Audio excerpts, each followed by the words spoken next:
गुजरात में शुरू हुआ चुनाव का काउंटडाउन। नई सरकार से क्या है कारोबारियों की उम्मीदें? गुजरात में क्या है बिजनेस कम्युनिटी की मुश्किलें? पाटीदार और जातिगत समीकरण से ऊपर उठेगा विकास का मुद्दा? गुजरात के 33 जिलों से देखिए ग्राउंड रिपोर्ट मेरे साथ।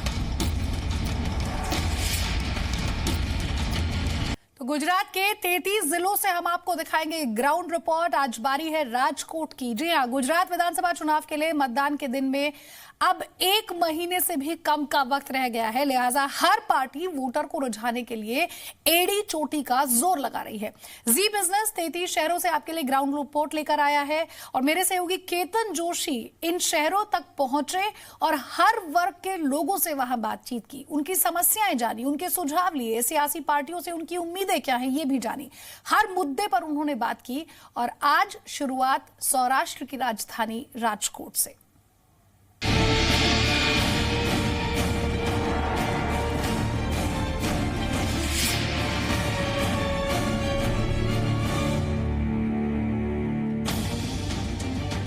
जिलों के समूह को सौराष्ट्र कच्छ बोलते हैं और इस सौराष्ट्र की राजधानी है राजकोट।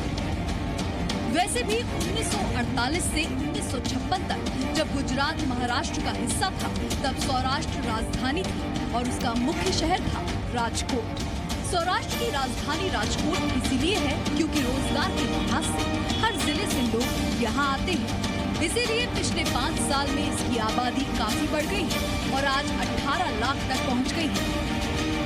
ये शहर machine tools, cotton ginning, automobile और एग्रो कमोडिटी का हब है और इसीलिए यहाँ पर लगातार आबादी बढ़ रही है। राजकोट शहर और जिला भारतीय जनता पार्टी का गढ़ रहा है।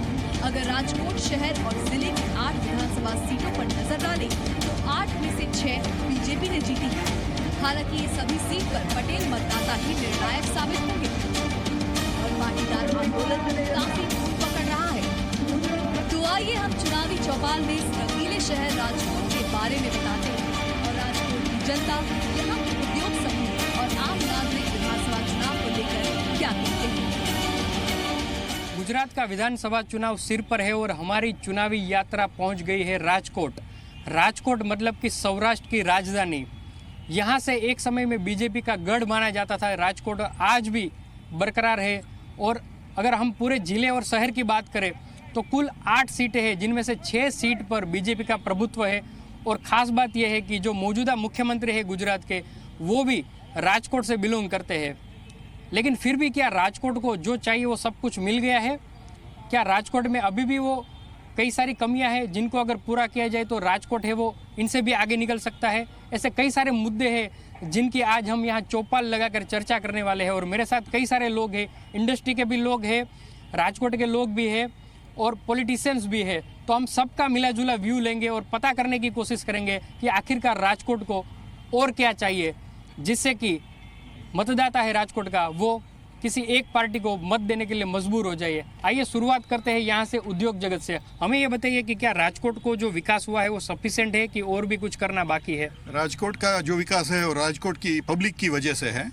पिछले 10 साल में जो नहीं मिला वो पिछले 6 महीने में हमें मिल रहा है और राजकोट इसके लिए बहुत शुक्रगुजार है। साणंद में अभी जो नैनो का प्रोजेक्ट है वो यहाँ पर आने वाला था क्योंकि राजकोट ही एक ऐसा शहर है जहाँ सारे के सारे जो कार के टूल्स बनते हैं वो यहीं बनते हैं। तो अगर यहाँ पर होता तो रोजगार भी मिलता, इतनी बड़ी इंडस्ट्री भी आती और आप लोग काफ़ी आगे निकल जाते। तो क्या कहना है? राजकोट की जो डिमांड है वो सभी डिमांड हायर अथॉरिटी तक नहीं पहुँच रही है और there is a gap of communication. तो इसकी वजह से जितना हमें एमएसएमई के लिए जो करना चाहिए, एमएसएमई के लिए जो बैंक लोन्स वगैरह में जो एकदम फ्रीक्वेंसी बढ़ा देना चाहिए और जो गवर्नमेंट की कागजात वगैरह की जो प्रोसेस है वो कम करना चाहिए, वो कम करने की जो स्पीड है वो बहुत कम है। तो इसकी वजह से छोटे छोटे व्यापारियों को बहुत तकलीफ हो रही है और वो तकलीफ की वजह से ये राजकोट का जो डेवलपमेंट होना चाहिए वो नहीं हुआ, ऐसा हमें लग रहा है।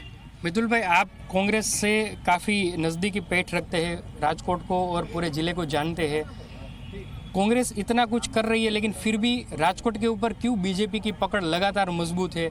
अब 4 सीट में से चारों 4 एक को छोड़कर इंद्रनील भाई की सीट छोड़कर तीनों 3 है वो शहर ने तो बीजेपी को दे दी। तो इस बार क्या आपको लगता है कि कुछ परिवर्तन के आसार है? पहले तो मैं ये कहना चाहता हूँ कि बीजेपी की जो पिछले 22 साल की जो सरकार है उसमें गुजरात में सबसे बड़ा जो अन्याय हुआ है वो सौराष्ट्र और राजकोट में हुआ है। अब तक लोगों को एक दिमाग में मार्केटिंग और ब्रांडिंग और प्रमोशन के हिसाब से लोगों को एक विकास विकास विकास करके लोगों के मन में घुसा दिया था। अब सिचुएशन है कि राजकोट में जो पहले मैं प्राथमिक ज़रूरत की बात करता हूँ, स्मार्ट सिटी की बात करते हैं, तो स्मार्ट सिटी में क्या होना चाहिए? बेसिक इंफ्रास्ट्रक्चर जो होना चाहिए, रोड रास्ता, वो आज के दिन में आप राजकोट के म्यूनिसिपल कॉरपोरेशन के काफ़ी एरियाज़ में जाएंगे तो वहाँ पर पानी नहीं पहुँच रहा है, वहाँ पर रोड और रास्ता नहीं है।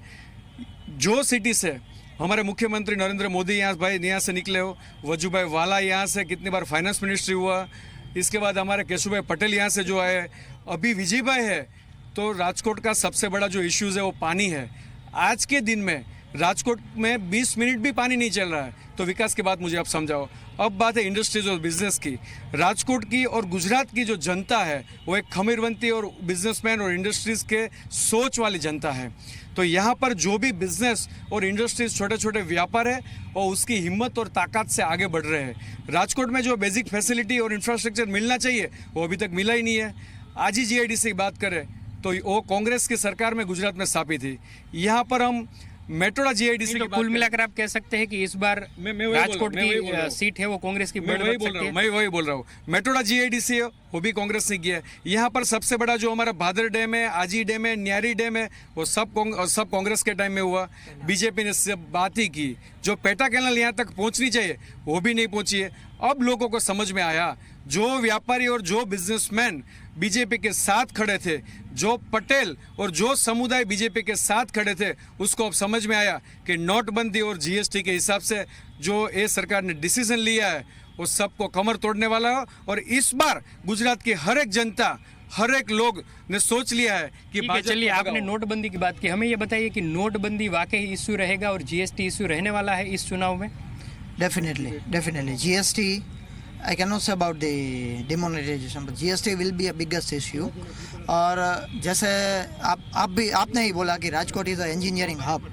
ये Rajkot you can say it is a land of born engineer. यहाँ पे कोई इंजीनियरिंग पढ़ा नहीं है, छोटे छोटे MSME है जिसमें फादर का बिजनेस सन। चलिए, अगर सरकार का सपोर्ट मिल जाता, हालांकि मिला नहीं है, यहाँ इतने बड़े लीडर आए। आई एम नॉट सेइंग कि नहीं मिला है, but it is on paper as he said that everything is in air.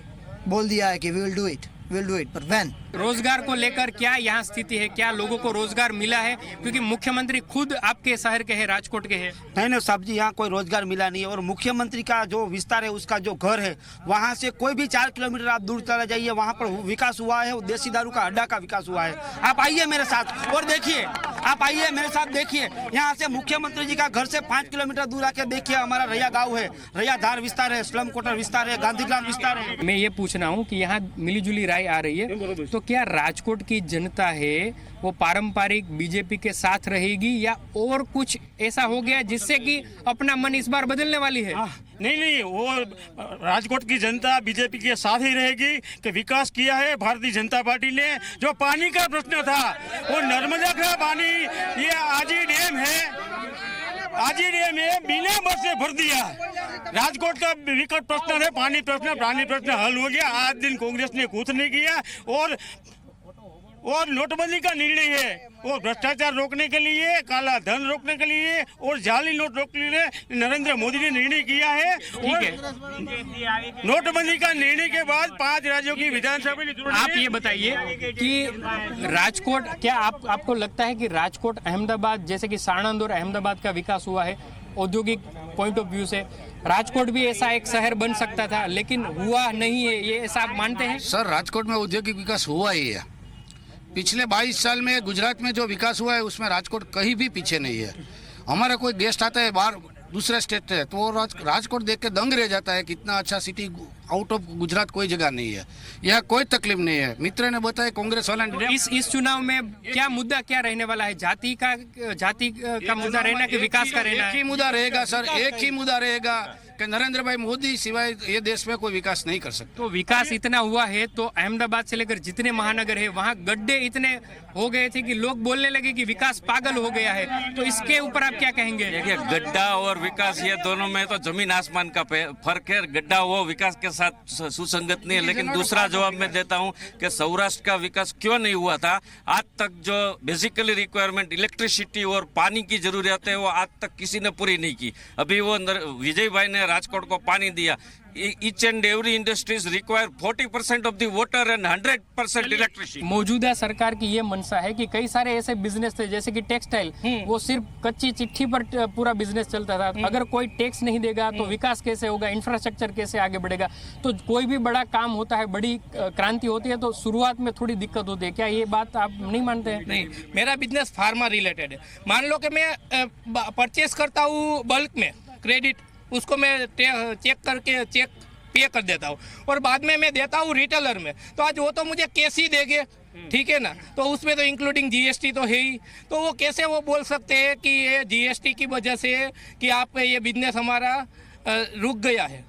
मान लो, समझ रहे हो, और केस में ट्रांजैक्शन करते हो और आप बोलते हो तो केस वाले तो सब चोर है। तो ये कैसे बता सकते हैं कि मैं पॉलिटिक्स का एक और व्यू लूंगा लेकिन कॉमन मैन का भी लूंगा। काका, हमें ये बताइए कि नोटबंदी और जीएसटी के कारण आप जैसे कॉमन मैन को क्या इश्यू हुआ है, ये बताइए। देखो, मैं आपको सही बात बताऊं, ये जीएसटी जो है वो तो व्यापारियों के लिए है और आम जनता के लिए है। जो भी छेले निचोड़ जीएसटी का जो आता है वो आम जनता के पर आता है, व्यापारी पर कुछ नहीं आता है। आप 10 रुपए का माल लेंगे तो उसमें 1 रुपए का। आप ये कहते हैं कि जनता काफी त्रस्त है? जनता पूरी त्रस्त है। और एक आखिरी व्यू ले लेंगे। आप हमें बताइए, आप कहाँ से बिलोंग कर रहे हैं, ये बताइए। हम सर जी हम राजकोट से बिलोंग करते हैं। क्या कहना, राजकोट का विकास हुआ है, आगे क्या यहाँ पर स्थिति रहने वाली है? चुनाव में इस बार क्या मुद्दा रहने वाला है? चुनाव में यही मुद्दा रहने वाला है। यहाँ सब युवा जो होते हैं वो सारे बेरोजगार है। यहाँ मुख्यमंत्री यहाँ से हुए और नरेंद्र मोदी को भी यहाँ से हमें चुनकर वहाँ पे तक पहुँचाया, लेकिन हमारे कोई युवाओं की नहीं सुनता है। और हम छोटे मोटे बिजनेस करते हैं सोने और चांदी के, जो यहाँ पे जो धंधा चलता है रोजगार, वो नोटबंदी और जीएसटी की वजह से सारे ठप पड़े और सारे के सारे लोग सभी के सभी हैरान है कि धंधा किसी को भी नहीं चल रहा है और दिक्कत होती है सारे के लोगों को, सभी को। लेकिन हमको पूरी तो यहाँ पर राजकोट से एक मिलीजुली राय निकल कर आ रही है। लोगों का यही कहना है कि विकास हुआ है लेकिन जीएसटी और नोटबंदी का गढ़ माना जाता है ये शहर। आगे जाकर किस करवट पर बैठेगा? चुनावी चौपाल में राजकोट से बस इतना ही। आगे और एक शहर में हम आपको ले जाएंगे। तब तक के लिए आप देखते रहिए जी बिजनेस। नमस्कार।